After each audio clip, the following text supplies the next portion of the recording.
ഈശോയെ നിന്റെ വില തീരാ രക്തം എൻ പാപം പോക്കുമല്ലോ. കുരിശിൽ പിടഞ്ഞു നീ നേടിയ സ്വാതന്ത്ര്യം ഇന്നെനിക്കേകുമല്ലോ. ഈശോയെ നിന്റെ വില തീരാ രക്തം എൻ പാപം പോക്കുമല്ലോ.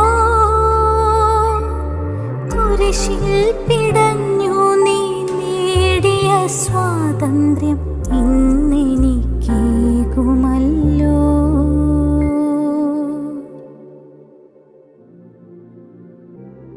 കർത്താവ് കുറ്റപ്പെടുത്താത്ത, വെറുതെ വിട്ട എത്രയോ പേരെയാണ് നമ്മുടെ മനസ്സിൻ്റെ കോടതി മുറികളിൽ നമ്മൾ ഇപ്പോഴും